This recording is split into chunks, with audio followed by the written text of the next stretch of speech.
Hey everybody, welcome to another Studio 64 live stream for some science, space and tech news. How's everybody's weekend? What do you guys got going on for the weekend? I've got a few things that I'm doing, mainly family oriented, of course. Should be very interesting.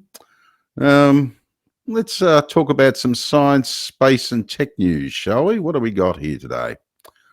Yes. This will be interesting, actually. This is from Sputnik International.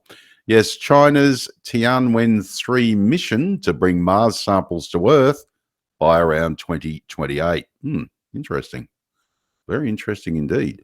China announced its ambitious plan to carry out Tianwen-3 mission with 2 launches to retrieve samples from Mars and bring them back to Earth by around 2028. Chief designer of the mission, Liu Zhizhong, excuse me if I've mispronounced that name there, disclosed on Thursday in an event on deep space exploration held in Huangshan in East China's Anhui province. The mission is expected to become the world's first such attempt on the red planet and will involve international payload cooperation as well as global collaboration in sample and data sharing. Gee, that looks pretty cool, doesn't it? Sounds like a very interesting project indeed. The mission's top priority is to search for traces of life on the red planet, Liu noted.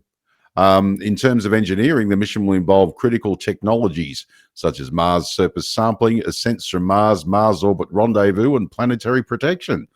The plan is structured into 13 stages, employing both in situ and remote sensing techniques to conduct a comprehensive research on Mars samples, ensuring they can be successfully returned and can yield meaningful scientific discoveries.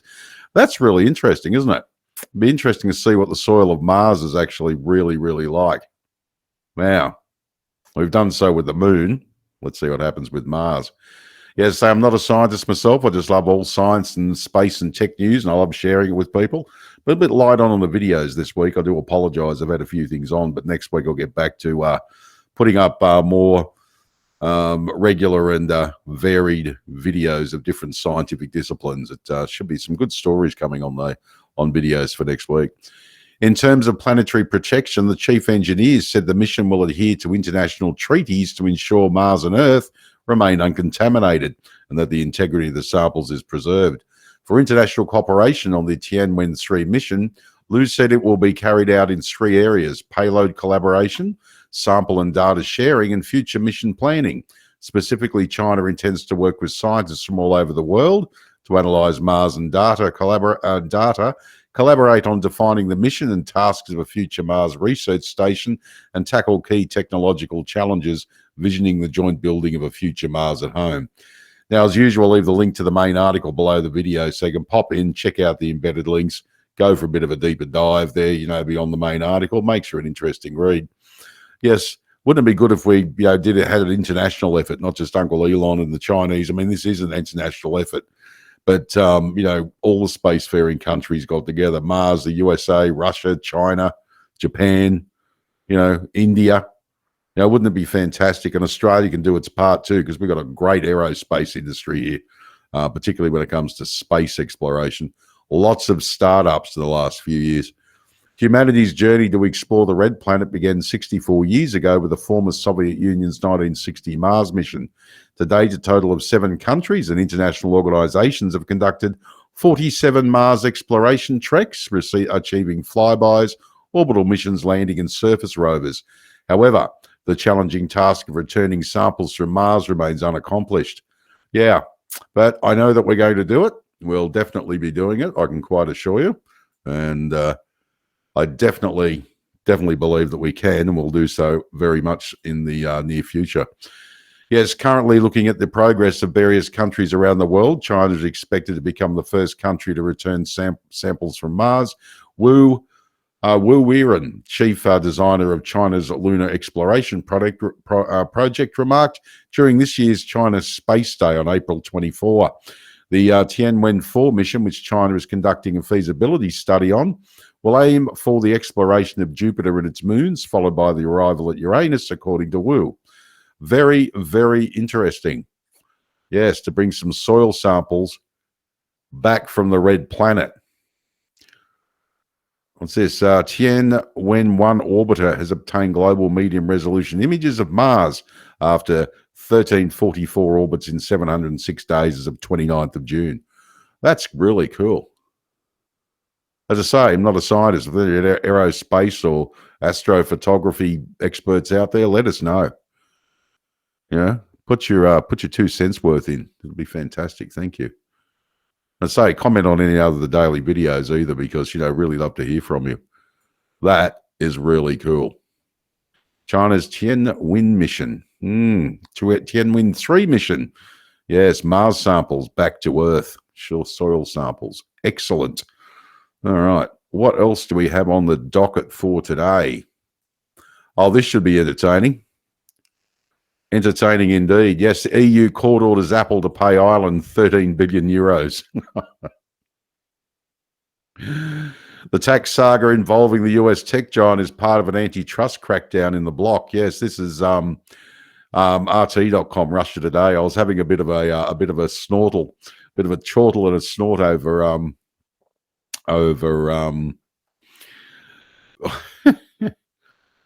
over the fact that RT is getting themselves into hot water with the Americans about alleged interference in the American propaganda and their elections and everything. And apparently one of the major food sources due to sanctions, the staple foods in Russia, is they're finding low on apparently is popcorn. Because the Russians are sitting there every night watching the news, looking for the next thing the American government's going to blame them for. So they find it entertaining. I just thought that was a really quick, little sarcastic comment. But yeah, that'll be right too. Yeah, fascinating. Yes, the tax saga. Yes, here we go. The EU's highest court has ordered US tech giant Apple to pay 13 billion euro or 14.4 billion to Ireland in back taxes as part of the bloc's crackdown on special deals agreed by multinationals and governments. The EU Court of Justice, the ECJ, released the judgment in a statement on Tuesday. The European Commission initially issued the order back in 2016, saying that Apple had benefited from over 2 decades from 2 Irish tax rulings that artificially reduced its tax burden. The country's low tax rates helped attract big tech companies to set up their European headquarters. Yes, interesting, isn't it? Yeah, but if you work for Apple and you decide to put in a dodgy tax return, you'll end up in jail. Yes, interesting. The decision was overturned by the EU's second highest court in 2020 following appeals by Ireland and Apple. Last year, however, an ECJ Advocate General said the EU tribunal had made legal errors when it ruled in the tech giant's favour and recommended a review of the case. I don't mind Apple technology. Like their Macs I find are actually pretty cool. My only issue is, I would prefer to, say, remove the operating system and put Linux on it or something. But I don't mind their technology. I don't like their company philosophy so much. But I don't mind their technology. Get an old Mac and, like they do similar things to Microsoft where they say things like after this model, you're not going to be able to upgrade the operating system anymore. Microsoft does it too. They're going to be doing it with, they're doing it now with Windows 11 and stuff. But the really good part about that I like is the fact you can throw Linux on these older machines and you give them a new lease of life. So that's one area where Linux is absolutely fantastic and I love it. Yes. So the Court of Justice gives final judgment to the matter and confirms the European Commission's 2016 decision. Ireland granted Apple unlawful aid, which Ireland is required to recover, ECJ judges said, as quoted by Reuters. Well, I mean, they've got to fund their tax deductions somehow, haven't they? Yes, they've got all this tax money that Europe is spending. They've got to try and find money somewhere. Yes. Apple has expressed disappointment with the ruling. The European Commission is trying to retroactively change the rules and ignore that, as required by international tax law. Our income was already subject to taxes in the US.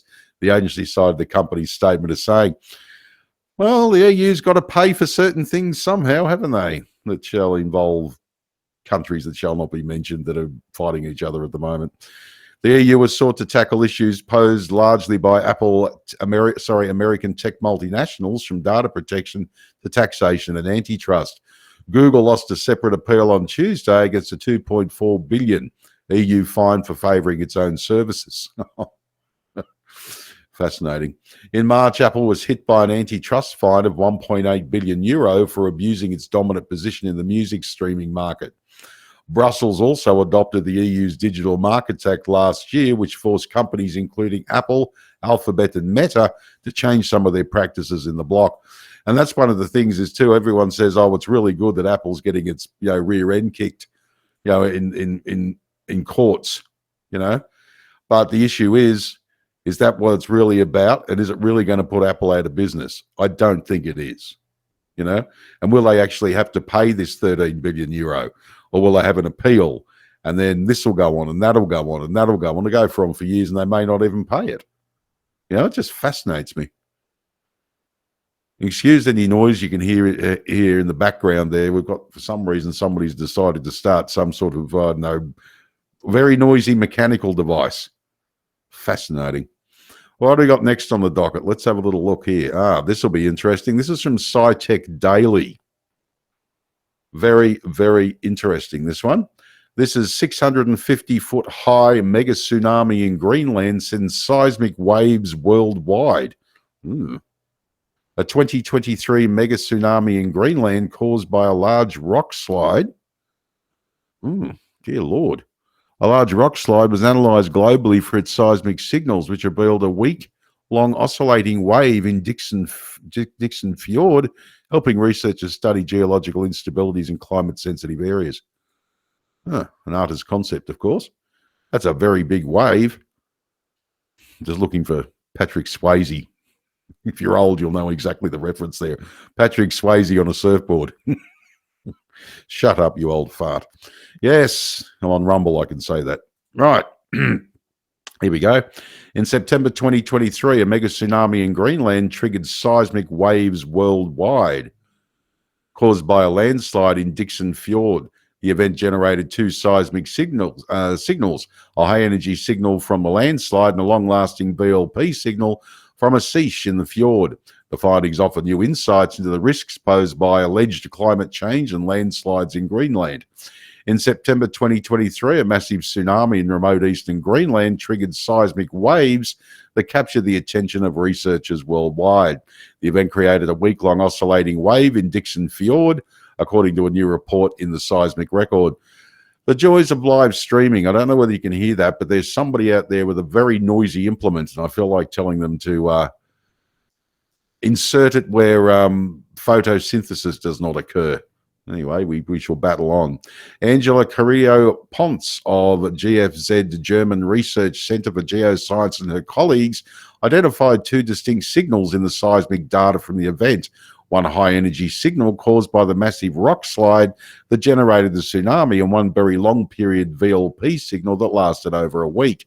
Their analysis of the VLP signal, which was detected as far as 5,000 kilometers, 3,100 miles away, suggests that the landslide and resulting tsunami created a seiche, or a standing wave that oscillates in a body of water. In this case, the seiche was churning for days between the shores of Dixon Fjord. Let's have a look. Overview of the seismic stations on Greenland, black triangles, and the location of the tsunami in the red circle, and the nearest seismic station in the red triangle, whose filtered signals are shown. Let's have a look. There we go. So there's your tsunami. There's your seismic station. That's fascinating, isn't it? That's really interesting. Very interesting indeed. There we go. Oh, there you go. So the fact that the signal of a rock slide triggered sloshing wave in a remote area of Greenland can be observed worldwide and for over a week is exciting. As seismologists, this signal was what mostly caught our attention, said Carrillo-Ponce. The analysis of the seismic signal can give us some answers regarding the processes involved and may even lead to improved monitoring of similar events in the future. If we had not studied this event seismically, then we would not have known about the seiche produced in the fjord systems. Yeah, interesting, because this will help hopefully with future, the more we learn, the more, future predictions of things, of tsunamis. We may be able to get a little bit more advanced. If there's anybody out there that knows more about it, please feel free to comment. As I say, I'm not a scientist myself, I'm just fascinated by all this stuff, and I'm hoping that we can, eventually get our technology to get, better early warning systems for, tsunamis and earthquakes and everything else. It would be good. It would be very, very good, and I'd look forward to it. Especially the technology side of it just fascinates me. Now, implications for climate and future monitoring. Yes, the findings will help researchers as they study the impacts of landslides in Greenland and similar regions around the world where global warming and the loss of permafrost are making rocky slopes and glaciers increasingly unstable. Again, this modern climate panic I'm not a fan of. The climate's always changed. We know that Antarctica was tropical. There's no reason to panic at this stage. I mean, I've been hearing since I was, for the last, basically close to 60 years, all this stuff about climate change. That first of all, we're going to go global freezing. We've gone from global freezing to the ozone layer, and from the ozone layer to global warming, and we're all going to be dead by the year 2000 with the sea levels rising. And it hasn't happened yet. Nearly a quarter of a century later, we're still here. Now, does that mean I want the place polluted? Does that mean I want filthy water and filthy air? Of course I don't. Does that mean I don't think we should invest in green energy? No, we should invest in green energy. But at the moment, the technology is not that good. I mean, look at the windmills. Look at the thing. I mean, you just got to have one winter. I mean, look at Texas. I think it was 2017. Was it 2017? But the solar panels got covered in bloody snow, and the windmills froze up. And if it wasn't for natural gas, which apparently is very bad now, everybody would have frozen to death just about. So do we get rid of the green technology? No, it needs to supplement it. Now, I personally of the belief that we should have nuclear power. But everyone goes, oh my God, think of Chernobyl. Our Australian government's going, we can't have nuclear power in Australia due to Chernobyl. And my attitude is, well, why the hell are you giving us our Navy nuclear submarines so they can bloody be parked in our harbours? And we can have naval bases with nuclear submarines on them. Politicians just fascinate me, and people are just sitting there going, yeah, we can't have nuclear power because it'll blow up, but they're going to love the nuclear submarines. Jesus Christ. I don't get it. I really don't. Now, in Western Greenland, recent tsunamis have had devastating consequences, such as the 2017 Karat Fjord event, where an avalanche caused a tsunami that flooded the village of Nuungat Siak, again, apologies for not pronouncing that correctly, Greenland, and killed 4 people. Megatsunamis over 100 meters, 330 feet, off the east coast of Greenland have also reached Europe. Now, this is an interesting thing. We talk about climate change over the last 150 years or 200 years. This has happened. What was happening 1,000 years ago or 3,000 years ago? Was it happening then too? We've only just... When did we start taking measurements? Can any climate scientist tell me? I'd still like to learn more about it. I'm not, as I say, people say you're a climate change denier. Okay, that's fine. Let me speak to a climate scientist. I'd like to find out more. But they just go, no, you're a climate denier, and go and get stuffed. No, well, you want me to know about this stuff. Talk to me about it. No, won't do that. This is interesting. What's this? Depending on the frequency range filtered out, the rockfall triggering the tsunami can be seen as a single peak at the top. The standing wave sloshing back and forth is an undulating pattern in the recordings, middle with several hours depicted, or the overall signal of the rockfall and the tsunami over the course of a week with strongly decreasing intensity of the oscillations on the bottom. All right, let's have a look. Okay. This has gone for over a week. There you go. Interesting. Yeah, as I say, I've read quite a bit on climate change, and I'm still not convinced. But I'm not going to be browbeaten into changing my mind either. Trust the science. Yeah. Funny thing is, when I come up with science to disprove certain facts, everyone jumps down my throat and says that's crap. Oh, okay. Thought we're supposed to trust it. As I said, the more I read about climate change. Yes, I believe it's real, but I don't believe in the panic, because if we run around panicking like nut jobs, we're not going to get anywhere. And look what's happened in Australia. They cut out the coal-fired power stations and relying on green energy, and the whole thing damn well fell over. We had to bloody pull coal-fired power stations out of bloody mothballs. Fascinating. Now, the September 16, 2023 Megatsunami took place in Dixon Fjord in a remote part of East Greenland. It was the first noted in social media posts and in a report of waves hitting a military installation on Eller Island. Now, Carrillo Ponce and colleagues studied both seismic signals and satellite imagery from the area to precisely locate and reconstruct the series of events.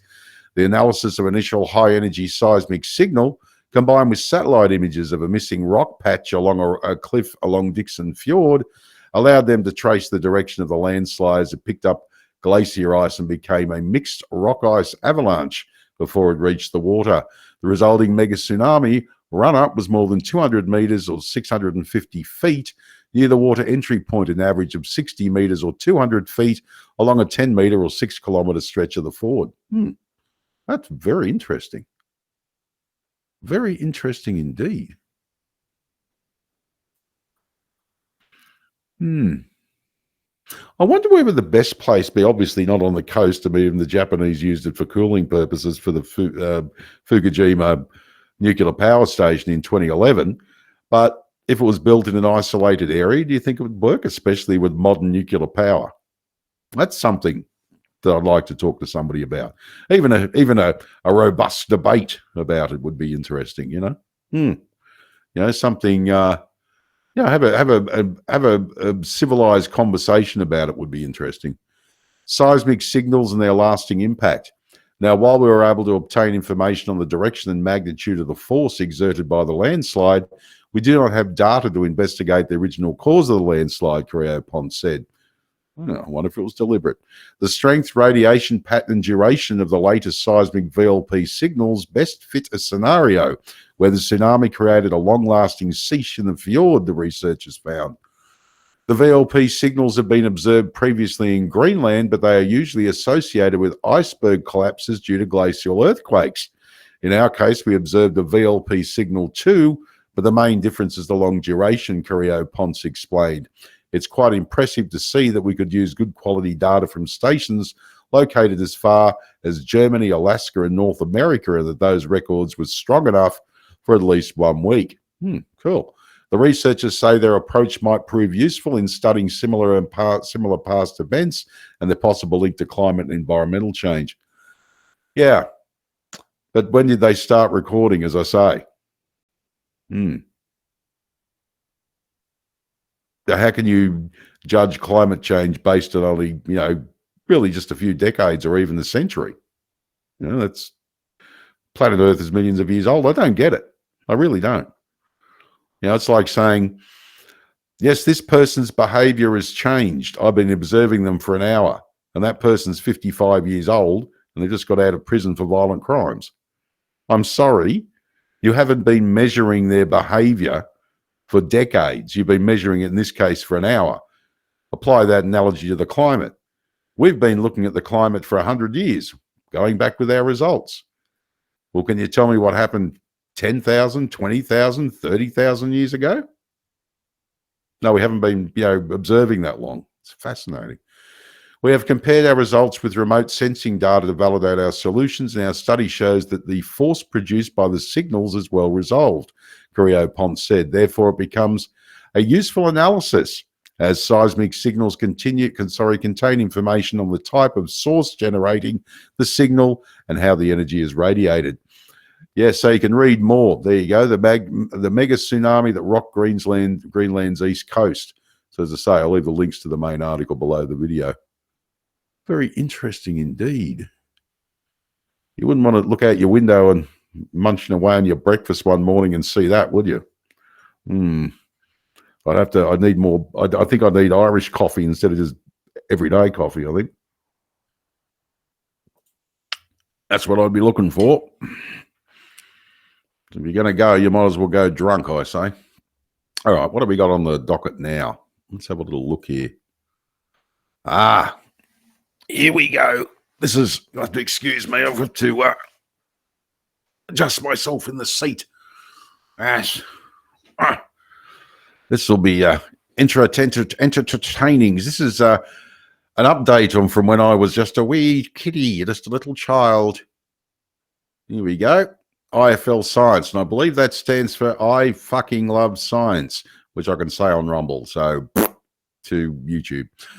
Yes, IFL Science. Here we go. NASA switches thrusters on Voyager from, is this 24,634,000,000 kilometers away? Despite many problems, the aging probe cannot be stopped. Do you think you could employ some of these aerospace engineers at Boeing for the star limit? NASA, come on. These guys built something nearly 50 years ago that is still functional. Okay, it's very basic engineering, but if that's all you need, again, I'm a little bit naive when it comes to this stuff, but it's not the technology. It's the work ethic. It's totally different, as I keep saying. My grandfather used to say, do it once and do it right. And unfortunately, I haven't inherited that, but I'm trying to listen to it more, if you know what I mean. Yes, I mean, you end up with something running for 50 years. Wouldn't it be great if Star Lemon ran for 50 years instead of 50 seconds? After a bumpy few years, we have good news about NASA Voyager's, sorry, geez, God, bloody hell. Try again. After a bumpy few years, we have good news about NASA's Voyager 1 mission to share. NASA has successfully switched thrusters on the aging spacecraft from an impressive 24,634,000,000 kilometers, or 15,310,000 miles away. Fascinating. Voyager 1 has traveled further than any human-made object, crossing the heliopause and heading into interstellar space. Now, while doing this, it's continued to send back useful data to Earth, helping us learn about the space between stars outside our solar system. All this while working with just 69.63 kilobytes of memory and running partly on code written in the archaic computer language Fortran 5. Old formula translation, good old Fortran. Just 70K of RAM. Yes. What does Windows 10 need or Windows 11 need? 2 gig or 4 gig? I think it's 4 gig, isn't it? So you can run Notepad. Oh, boy. The button you press to open the door of your car has more computer power than the Voyager spacecrafts do. Then why the bloody hell?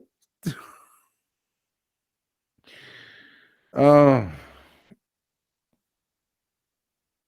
why the hell do we have so much problem with modern technology? You got to reboot it every 5 minutes. I blame Bill Gates. Voyager project manager Suzanne Dodd explained to NPR, it's remarkable that they keep flying and they've flown for 46 plus years. Yeah, because they were built by people who knew what they were doing. Get a few of those aerospace bloody engineers in there, for the love of God. Bloody hell.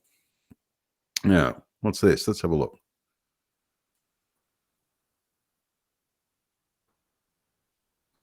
Huh. Oh, yes, the good old Voyager 1 trajectory. Oh, there's Voyager 2. Hello. I wonder if they waved to each other as they went past.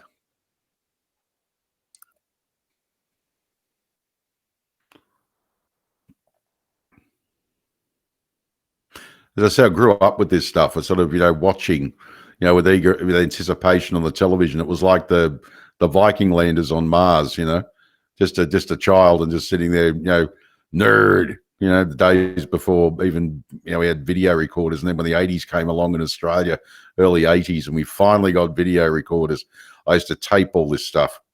I got to dig some of those tapes out actually and see if I can digitize them, because the news stories were really interesting. And look at this. That's just, oh man, just blows me away. I was reading like the fact that for his 60th birthday. Chuck Berry, Carl Sagan wrote him a letter, and that letter was, to say thank you for allowing Johnny B. Good to put on the Voyager, to be allowed to, his song from the 1958 to be put on the Voyager space probe. So, if aliens ever pick up the space probe, they're going to be blasting Chuck Berry's rock and roll music. Johnny B. Good. That's just magnificent to me. I love that.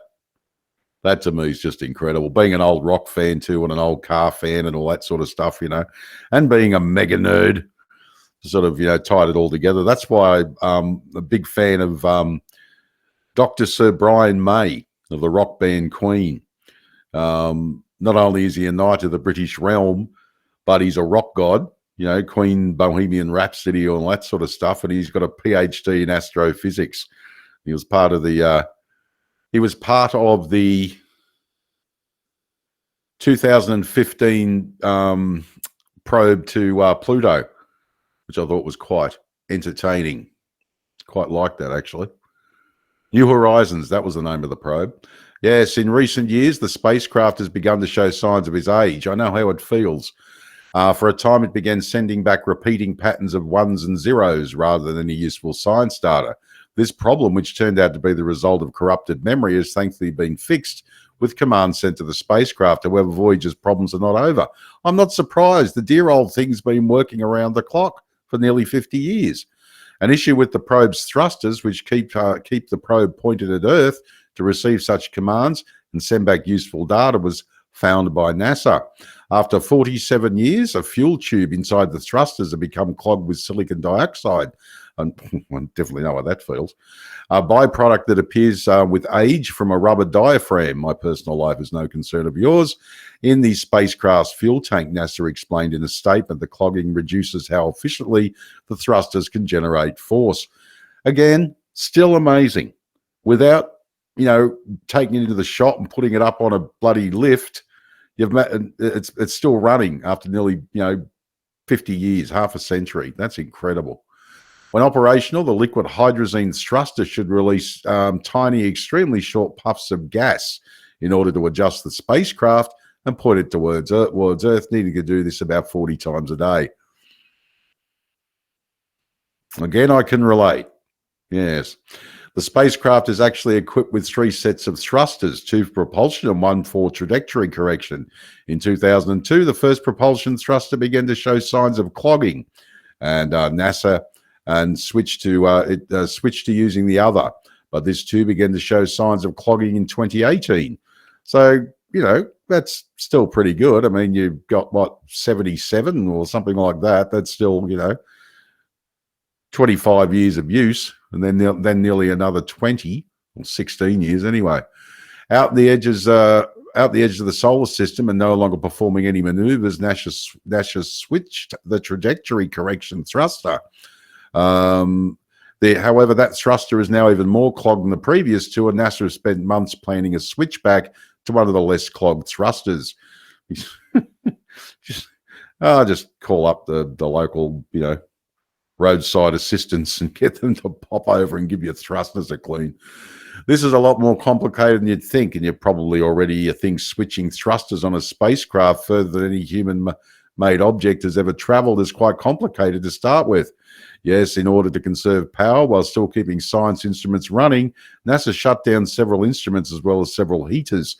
Turning on a thruster when it has been cold for so long could result in breaking, as it would. And so NASA had to warm them, as it would with any sort of vehicle if it's, been out in the cold for a while. So NASA had to warm them beforehand.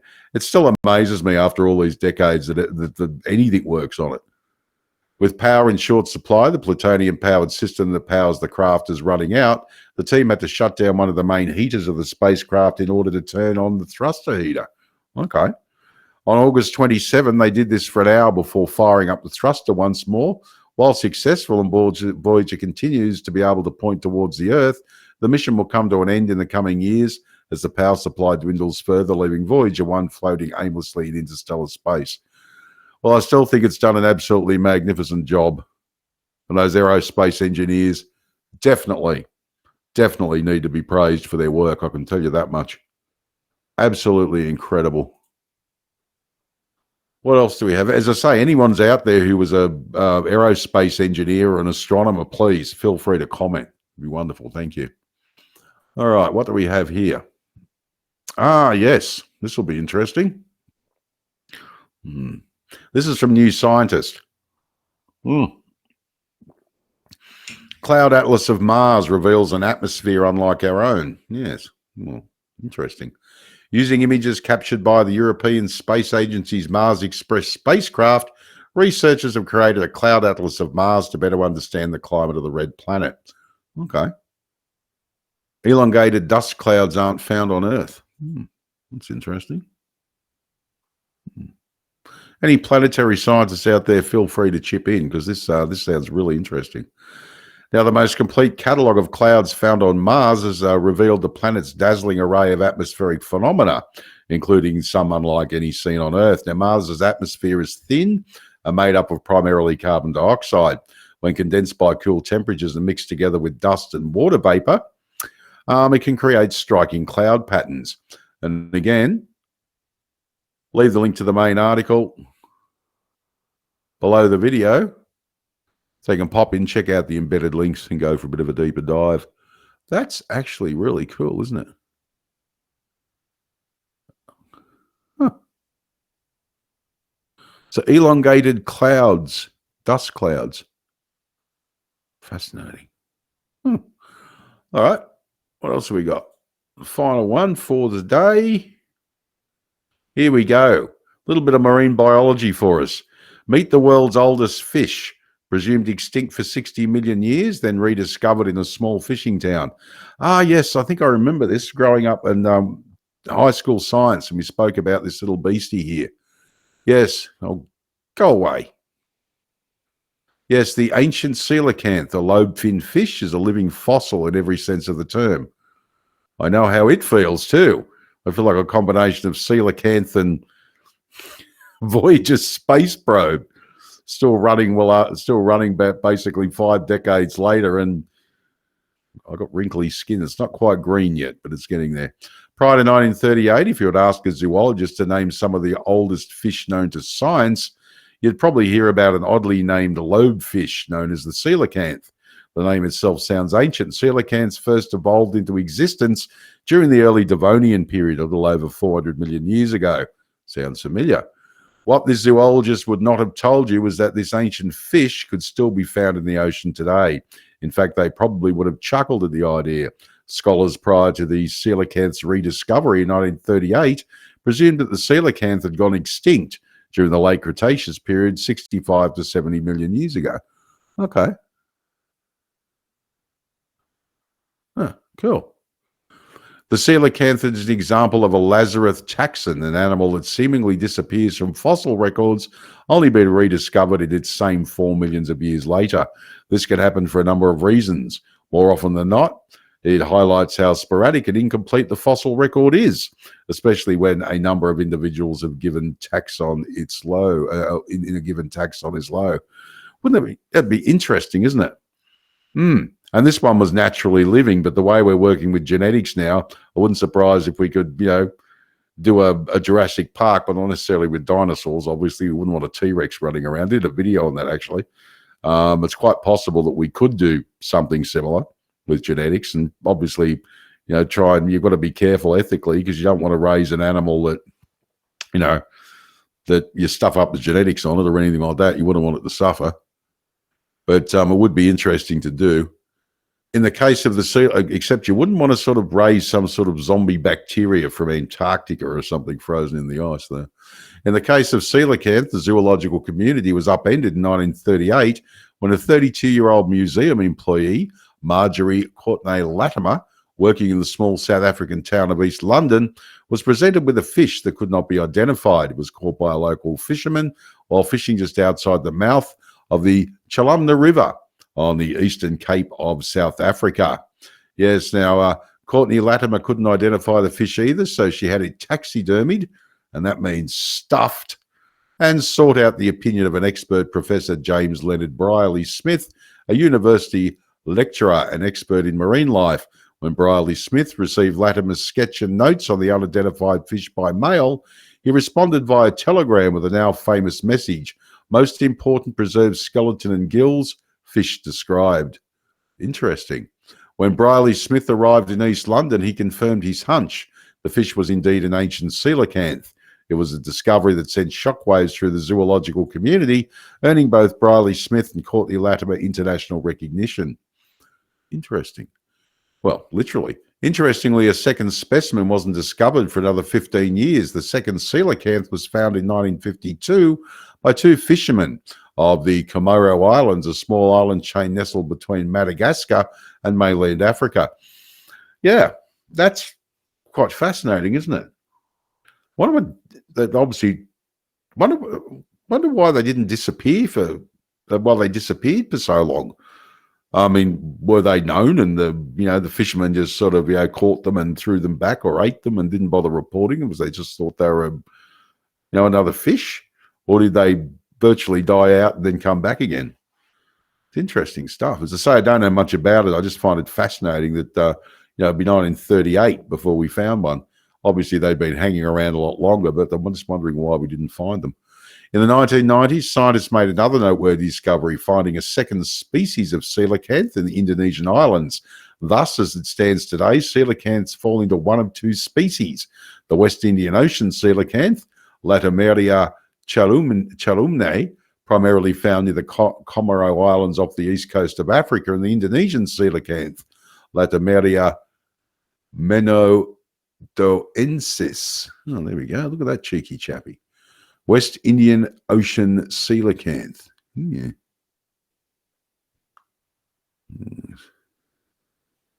Interesting. Here are a few of the reasons why the ancient coelacanth has been able to stand the test of time. Okay, here we go. Adaptation. Coelacanths have a number of unique physiological traits that have suited them well over millions of years. For instance, their lobed pectoral fins, which are thought to be precursors to the limbs of terrestrial vertebrates, are well adapted for maneuvering in deep, complex underwater environments. Okay. Yeah. Seem to be very, very stocky type, not usual thin type of fin. It's more like a reptile, really, isn't it, in some ways? Yeah. With webbed feet more than a fin. Interesting stuff. Interesting indeed. Stable environment. Now, coelacanths inhabit deep, stable environments like underwater caves in the deep sea, which have not changed much over geological time. Okay, that makes sense. These environments have fewer predators and less competition, helping the coelacanth avoid drastic evolutionary pressures. So that explains that then. And having a low metabolism, coelacanths have a relatively low metabolic rate, which allows them to survive in environments where food may be scarce. Their slow metabolism contributes to their ability to withstand long periods of environmental change. Interesting indeed. A bit of caffeination. We'll have to get some more of that. Specialized niche. Their ecological niche, typically in deep, cold waters, hasn't changed much. This stability in their habitat means they've faced less pressure to adapt compared to species living in more variable environments. Okay. So if it's rough up top, they can go and dive deep. Interesting. Overall, the coelacanth's combination of evolutionary adaptations, environmental stability, and specialized ecological niches helped it persist through significant changes in Earth's history. Very interesting indeed. And there he is, Scott Travers, an American evolutionary biologist based at Rutgers. Biodiversity, evolution, and genomics. That's really interesting, Scott. That's pretty cool, that story. As I say, I grew up reading about the coelacanth as a child, and thought it was absolutely amazing.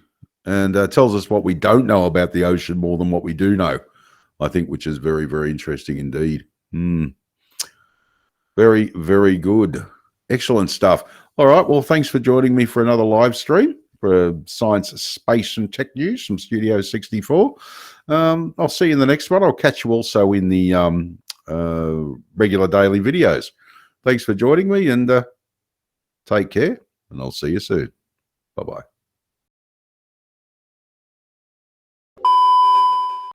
Please, Spock, do me a favor, and don't say it's fascinating.